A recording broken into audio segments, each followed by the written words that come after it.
How does a dance, one that was nearly stamped out entirely by brutal laws, manage to hang on in the shadows only to explode onto the world stage and become the billion-dollar phenomenon we all know as Riverdance? It's an incredible tale of secret meetings, of a culture refusing to die, and a 7-minute television show that honestly changed the world. To really get our heads around all of this, we need to go way back into old Ireland to figure out why music and dance was even being pushed to the very edge in the first place. Back in the 1600s and early 1700s, a set of laws called the Penal Laws were brought in. These were designed to keep all the power, property and public jobs in the hands of the Protestant minority. For the ordinary Catholic person, these laws were just devastating. You were blocked from most public roles, you couldn't become a lawyer, and you were forbidden from going abroad for an education. Owning land as well became nearly impossible, and priests were kicked out of the country, forcing people to worship in secret, gathering at places like mass rocks out in the countryside. With the Irish language as well and the culture being so heavily crushed, things like traditional music and dance were forced out of sight, back into the rural cottages and barns. So how on earth did it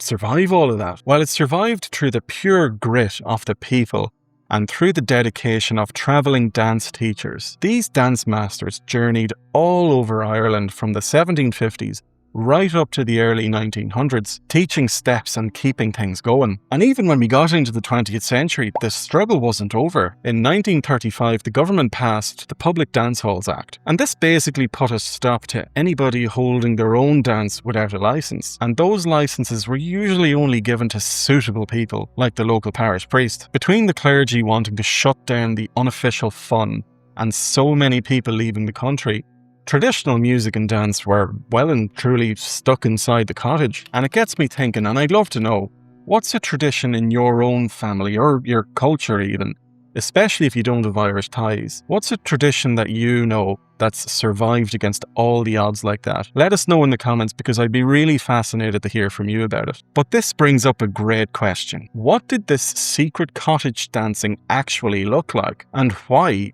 Why do Irish dancers keep their arms so incredibly stiff? This leads us to a fascinating clash between old stories and what actually happened. Now, there's a brilliant bit of folklore about this here, and I should say this is one of those stories that gets passed around, so take it with a pinch of salt. The story goes that the dancers kept their arms rigid so that English soldiers peeking through the windows or over half doors, for example, would only see their rigid upper bodies, and they would think that they're just standing still. That's an absolutely hilarious image when you really think about it. I'm doing a bit of Irish dancing now, so I am. My technique just can't be matched, and you guys are just none the wiser. Even Michael Flatley, as a British soldier, wouldn't have a clue. Rate my Irish dancing technique down in the comments there, please, would you? 10 being competition ready, and 1 being something only your mother would say good job to. But anyway, the real story though is probably a bit different. That stiff posture and the straight back and arms locked at the sides was actually brought in by those formal dancing masters and the organisations that came later. In 1893, the Gaelic League was set up to preserve Irish culture and language. They wanted to organise the dancing, holding their first feis, or festival, in 1897. Then in 1930, after a few years of groundwork, the Irish Dancing Commission was officially set up to standardise everything. And they really did standardise it. They narrowed down the types of acceptable dances and strictly enforced that rigid upper body, the lightning fast footwork as well, and the legs crossed over. So the stiff arms weren't a clever trick to fool the soldiers. They were a strict rule for competition and discipline. So have a think about that. The dance was saved from being wiped out, but in the process, did it strip out a lot of the soul of the dancing? What do you think?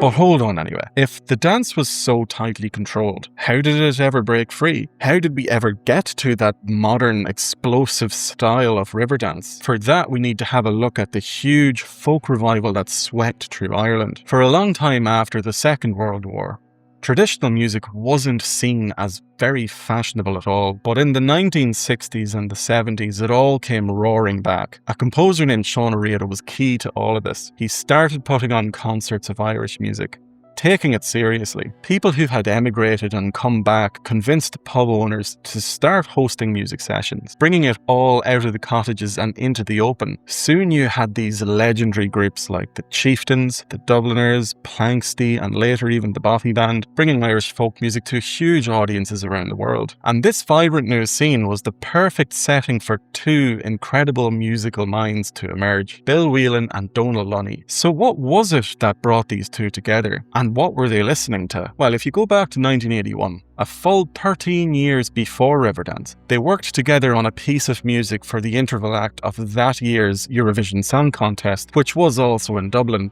It was called Time Dance, and it was a mix of traditional and old-style classical music performed by the great folk band Planxty, with some ballet dancers in there too. Bill Whelan's musical taste was all over the map. Through the 80s and early 90s, he was working with everybody, producing and arranging for huge names like U2, Van Morrison and Kate Bush. And then in 1992, he produced an album that was a real turning point, East Wind. It was a brilliant fusion of Irish and Balkan folk music, and you can hear the beginnings of Riverdance in it as well. It makes you wonder, doesn't it? When you blend different cultural music styles together like this, do you think that it weakens a tradition? Or is it the best way to keep it alive for a new generation?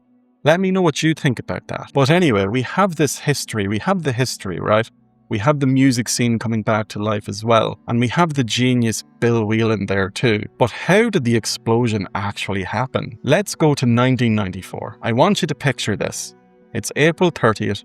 The Eurovision Song Contest is live from the Point Theatre in Dublin. The show is massive in Europe, and Ireland had won the year before, so the pressure was on. As the producers planned the broadcast, they needed a 7-minute act for the interval, something to keep people entertained while the votes were being counted. The producer of the show, a woman with a brilliant vision named Moya Doherty, was in charge of this interval act. She got on to Bill Whelan to write the music. She tracked down a dancer named Jean Butler, and she made a phone call to Michael Flatley over in Beverly Hills to ask him to perform. What they created in those 7 minutes, well, it changed everything really. When the lights went down for the interval, an estimated 300 million people around the world were watching. The performance began with the haunting sound of the Irish choir Onuna, and then out walked Jean Butler and Michael Flatley. So what made this performance so different? It was the modern energy of it all. Think of it like a dance fusion. Traditional Irish step dancing had always been very proper, very reserved, but Flatley and Butler completely rewrote the rulebook here. They used their arms, they commanded the whole stage, and they brought this theatrical, almost aggressive power to it all. That rigid top half that dancers had kept locked away for a century was suddenly set free. Behind them you had this thunderous rhythm from a huge line of dancers, all moving in perfect military-style timing. It was just an absolute spectacle. When those 7 minutes were over, the entire theatre in Dublin was on its feet, roaring. You could feel the energy in the room. One person there said that all the things that we were ashamed of in the good old days are all taken out now, dusted down. It puts Ireland on the map as the sexiest country in Europe. I know there will be a load of angry Italians down there in the comment section after hearing that quote. But on that note anyway, I myself would have been barely walking when that aired. But where were you when that first aired? Did you see it on the telly, or were you lucky enough to catch it in the theatre? Do tell us down in the comments, especially if you're an angry Italian. So what happened next? How did a 7-minute TV filler turn into a global empire? Well, seeing the absolute mania that the interval act caused, Moya Doherty and her husband, a director named John McColgan, knew they had something special. They took a massive personal gamble, putting over $1 million of their own money into turning those 7 minutes into a full 2-hour stage show. Moya Doherty even joked with her dad about swapping houses because she thought she might lose her own home if it all went wrong. They got the group back together. Bill Whelan expanded his amazing music into a full score. It would even go on to win a Grammy. Michael Flatley and Jean Butler came back as the lead dancers. But they didn't just stick to Irish dance. To really push the idea of fusion, they brought in other styles. They had the incredible flamenco dancer Maria Paguez, a Russian dance company, and a group of Harlem tappers. They wanted to show how the rhythms of Irish dance connected with dance from all over the world. The full show opened in Dublin on February 9th, 1995. The tickets sold out in 3 days. It was a massive success, and the video of the show went straight to the top of the charts. But behind the curtain, there was some serious drama brewing. With the show's massive success came a massive clash between the producers and the lead dancer, Michael Flatley. Flatley, who had created a lot of his own amazing dance moves, wanted complete creative control. He also wanted a bigger salary and a cut of the profits. By October 1995, literally the night before the show was due to open for another sold-out run in London, it all came to a head. The contract talks broke down and Flatley was out. Imagine that for a moment. It must have been terrifying for the producers. How do you replace the star who helped make the whole thing magical in the first place? But the show had to go on. They brought in another dancer, Colin Dunn, a 9-time world champion. And to make things even more stressful, Jean Butler got injured at the same time. So Colin had to dance with a different partner on opening night. And you know what? The show didn't just survive, it thrived. It proved that while the dancers were incredible, the real star was the show itself, the music, the moves, the pure energy of it all. Michael Flatley, of course, went on to create his own hugely successful shows like The Lord of the Dance, but Riverdance just kept on going, taking over the world, playing in famous venues like Radio City Music Hall in New York. But this brings up a really important question. With all the global success, all the flashy lights and the drama, was it actually good for Irish culture? Well, my opinion here would be an overwhelming yes. When you compare how the folk music side of things exploded some 60 years ago, look at all that gave us. Even on the fusion side of things with the Pogues, Moving Hearts, even Whiskey in the Jar. And if you haven't seen that video yet about Whiskey in the Jar, you can watch it here. It's the perfect example of what good can come from this kind of popularity. Like, I even had a funny conversation in broken Japanese with a doctor. I mentioned this before in another video, but she basically just said that she went to see Riverdance in Osaka a while back, and she was absolutely blown away by it. Like, love it or hate it, it 100% is spreading Irish culture throughout the world. If you look at how people felt about it though, opinions are all over the place. On one side, you have the traditionalists, the purists. For them, turning Irish dance into a commercial product was just wrong. They felt the producers were changing this ancient culture just to make it more appealing to a mainstream audience. Riverdance added theatrical moves, and it made the whole thing, well, very, very modern. Traditional costumes were once simple, homemade things.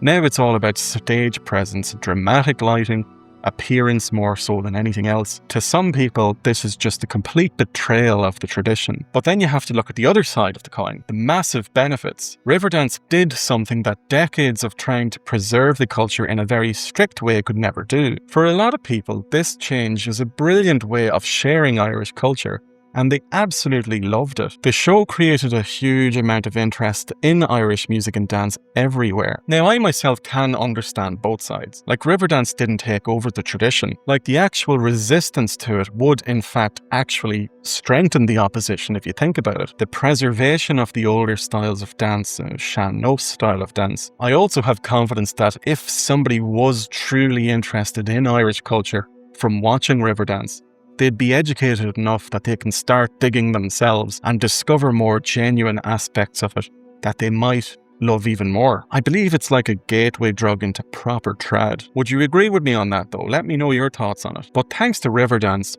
dance schools started opening all over the world. People with no Irish background at all suddenly wanted to learn how to step dance or play the tin whistle even. There's even an Irish dancing school in my local area, some 11,000 kilometers away from Ireland. I suppose when you put something on a massive world stage like this, it has to change somehow. It has to adapt. And the great thing was that Riverdance took a dance that had been suppressed and hidden away in cottages and turned into a celebrated global art form. We started with a dance that was nearly wiped out by harsh penal laws and social pressure. A dance that only survived in the secret corners of rural Ireland. We saw how the dancing masters and the Gaelic League saved it, but also at the same time locked it into those strict, stiff-armed rules. We saw the folk revival of the 60s and 70s bringing the music coming back to life, and we saw Bill Whelan and Donal Lunny plant the seeds with time dance back in 1981. And then We saw the explosion on April 30th, 1994. That moment when Moya Doherty's vision, Bill Whelan's music, and the rebellious, fiery dancing of Michael Flatley and Gene Butler all came together on the Eurovision stage. It was the ultimate TV moment. You don't really see that anymore. Visually stunning, culturally unique, and completely unexpected. It's no wonder at all that it caught on the way that it did. And it just goes to show you that sometimes, to make sure a tradition lives on forever, you have to break a few of its rules along the way. So, before you go, if you enjoyed the video and if you agree that Ireland is the sexiest country in Europe, please do click that like button. Like I always say, you guys have so much control over how far these videos go, and that simple click does so much, especially with the fact that you made it this far. For that, I want to thank you so much for watching, and I do hope you learned a thing or two. I know I did myself, and I'd like to give a warm welcome to our new channel members, Rodeo Brown and Maple Bear 8914. And also a huge thanks to all our supporters over the last year on YouTube and Patreon. If you'd like to join them to support the channel a little bit more than just subscribing, hit that join button down below, or you can even head on over to Patreon and help influence future videos. Also on the shop, I have to give a shout out to this awesome design that was done a while ago. It was designed by my first ever channel member, Kathleen, who has just been there on all videos from the very beginning. I took the design and modified some of it for this mug. Since this is a video all about good old Irish dancing,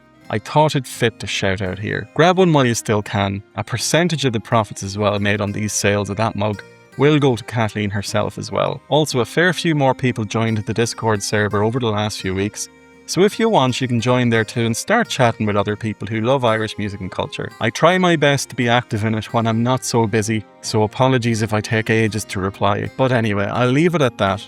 Thanks a million for watching, and I hope you all have a great week ahead. Slán go fóill, cheers.